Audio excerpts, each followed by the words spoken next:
tient le tout premier gala JCO, donc c'est le premier en 31 années d'existence. On a décidé de créer un événement qui pour nous avait l'air d'être à la hauteur de la qualité de notre formation, donc dans un lieu de qualité et avec du coup tant les institutionnels, le corps professoral que les étudiants eux-mêmes.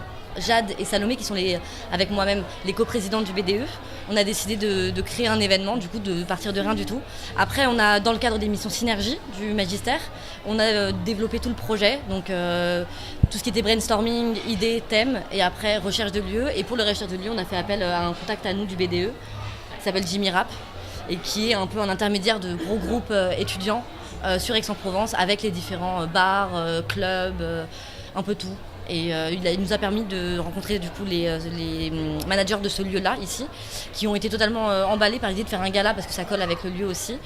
Et du coup on a choisi de prendre ce lieu qui donne directement sur le cours Mirabeau, parce que c'était le lieu le plus emblématique de ce qu'on voulait vraiment rendre.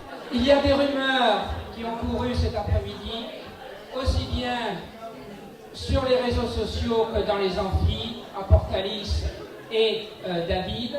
Eh bien, il paraît que M. Damien Frossard, ce soir, nous fera une démonstration de Charleston. Dès le début, on a pensé aux anciens.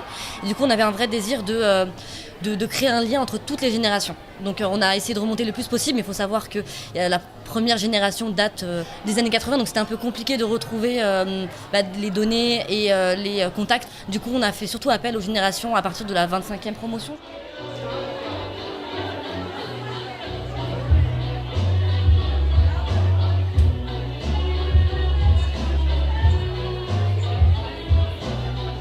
C'est la concrétisation d'une vraie volonté de valoriser l'image du CO dans un cadre qui lui ressemble. Parce qu'il faut se rappeler qu'un magistère, c'est une formation d'excellence. Donc on a vraiment un standing, on va dire, de la formation. Et on voulait faire transparaître ça par la nature de l'événement. Donc pas faire une soirée étudiante comme on en fait beaucoup, mais vraiment faire un gala donc qui suppose une tenue adaptée, un thème. Surtout qu'on a pris un thème qui est en rapport avec les connaissances de notre directeur, qui est M. Charbonnier, qui a développé toute une thèse sur les années folles. Du coup, au final, ça collait vraiment bien.